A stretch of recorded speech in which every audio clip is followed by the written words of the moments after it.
Welcome back, everyone. I'm your host, ARNAV Sharma, and in this episode of Tech Talks, I have two very special guests sitting across me, Harshit Sinha and Rishi Sagaram, founders of a very famous tech startup, WebEx, that has been making some serious noise in the industry. Okay, guys, so how is it being here? So thanks for having us, man. Yeah, I mean, honestly, it feels surreal to be on the other side of the mic. So it feels good. Okay, so let's just dive right in, guys. Okay, for anyone who hasn't heard about WebEx, how would you describe and explain it to the audience that is watching right now? So in my opinion, WebEx is for full stack developers. If you love to design, if you love to make a website, API integration and backend, front end, everything which you need for full stack developments, I mean. So we can hire you. So that's my opinion. Okay, that's great. What about uh, you, Rishi? What would you like to say Uh, about I would like WebEx? to add on that. Uh, Basically, WebWorks is basically a startup where we collaborate with different full stack developers, different UI UX developers. I myself as a full stack developer, I collaborated with many UI UX designers, and we have worked on different projects and all. It's not just that though, because you need deployment also. Deployment is also a really essential thing because in today's market area, full stack developers they are learning DevOps also. So we are utilizing that specialty of full stack developers, and we are using it here so that with minimum employees we can transfer the maximum output, and that's what we are trying to do. That is great, guys. Okay, so I love that. Now let's talk about how you have, you know, made your team culture such good. Like you have UI UX designer, you have full stack developers working side by side, and in this, like, how would you describe like a work day goes on in your life?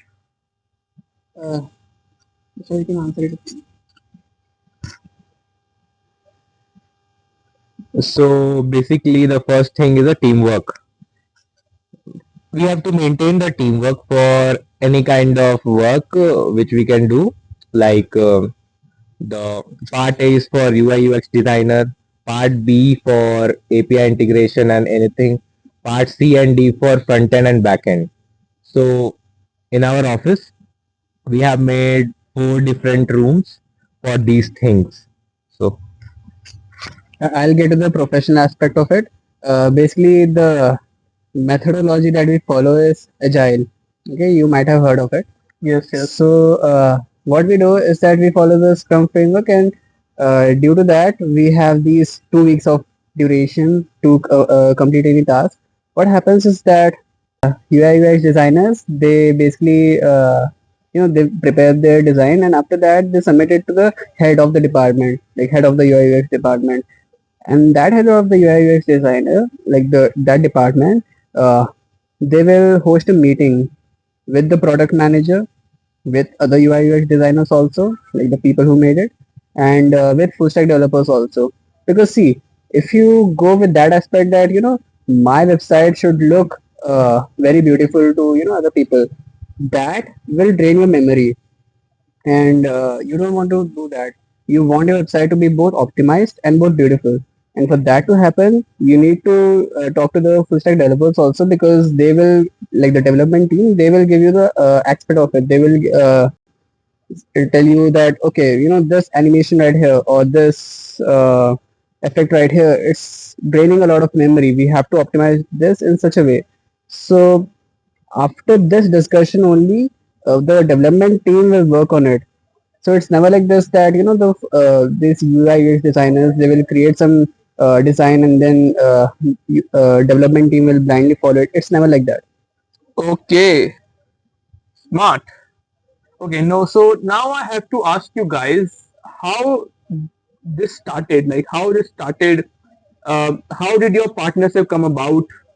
I want to know more about how everything came together. So it started in our second year.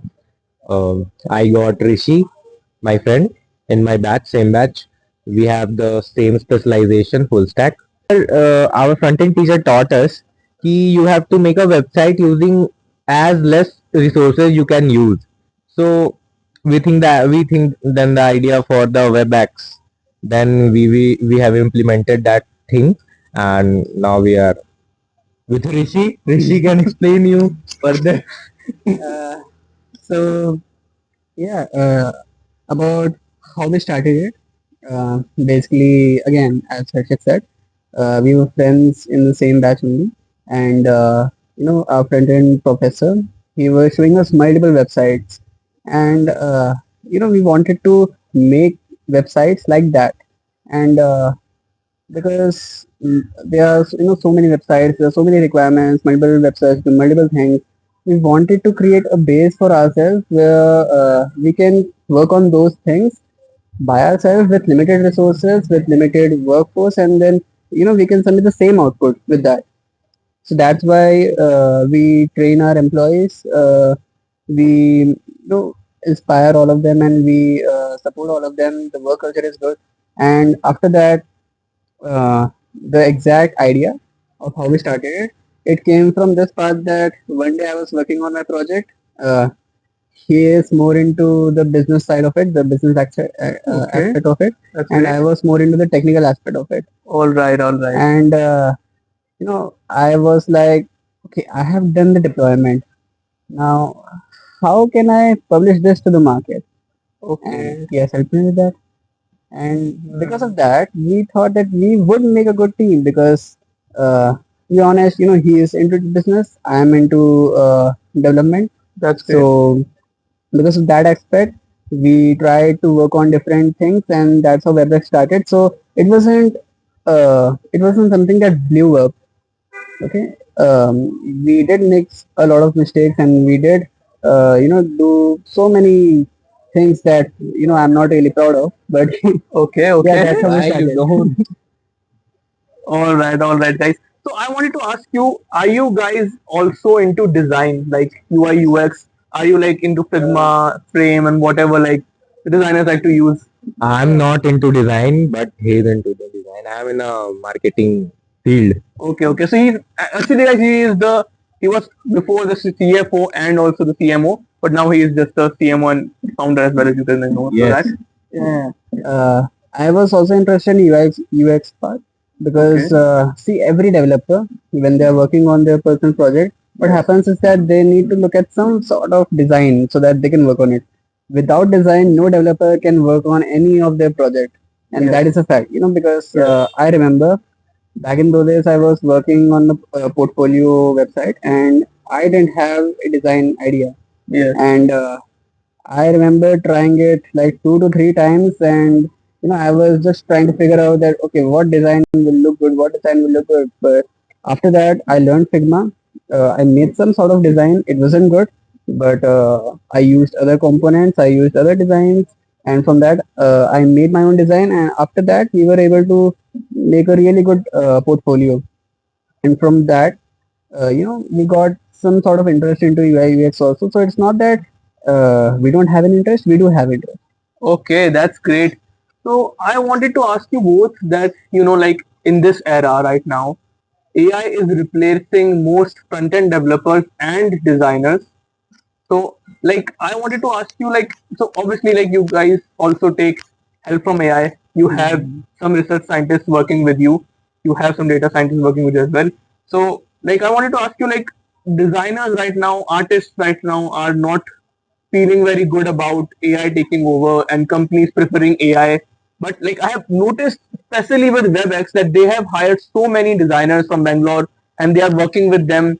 And they really, and one of the reasons why their clients like Rummy Circle and whatever like their clients are, they like to work with them because the designers really add that human touch to the website and which obviously makes it better. So I wanted to ask you guys, is AI a bad thing or is AI like a good thing for Uh, designers? See, calling AI a bad thing is basically saying that you don't want development in our country and you don't Okay, want development anywhere. basically what happens is that people think that uh, let's take it back, okay?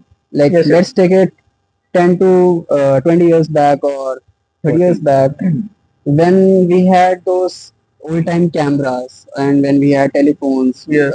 we had TVs for so that we can watch some movies. During those days, when we got introduced to touchscreen mobile, okay, so everyone started to hit on it.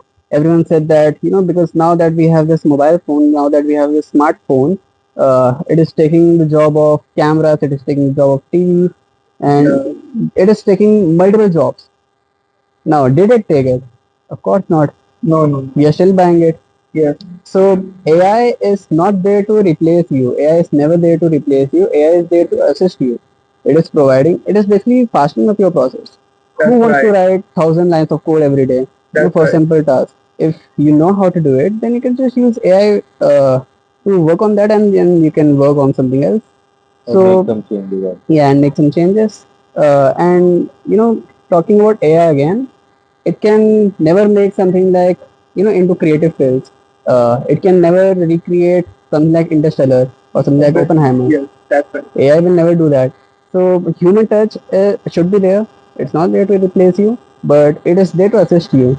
So assisting is good. Wonderful, gentlemen. I'm with Rishi, but I have to ask you a question. What's Okay. your opinion on that question? Is AI replacing job, and what's your opinion on this? So obviously, like I have researched on the web, and one thing I really liked about your company is that you guys hire designers and you guys just let them work like do everything. And you guys recently started using designers like let your designer use AI, which has fastened up your process. So I think it's great. And like even in my podcast, like I used to have a sound editor, and now I don't because AI. There's like this AI called I don't remember. I don't even remember the name I edited for Band all that Lab. stuff. Is this Band Lab? Yeah, maybe it's band lab. Like so, what it does is that like really it smooths or like it like makes the sound really well and like there's no like background noise and it always like switches up the sound and whatever it needs to be like. I don't really know that stuff. I'm the host, as you guys know. But yeah, like I think AI is good. Uh, yeah, but at the same time, I still need my editor. I still need that human intervention while editing. Otherwise, it won't be good. Like I cannot trust AI with everything, as you guys know. So yeah, AI is great for human like growth and everything, but not as much as like I would trust AI for everything. So yeah, like that's good. Okay, guys. Great. So this is gold. It has been a great time. So I had an absolute blast. I wanted to tell my audience that Dagas is the one to watch. I hope everyone is listening and look them up. Thanks for coming on the show, guys. I thank you a lot. All Thank you right, so much, Arnav. Thank you. all right, guys. So that is it. That's a wrap for episode 47 of the TED Talk. I will see you guys later in another episode. Bye bye.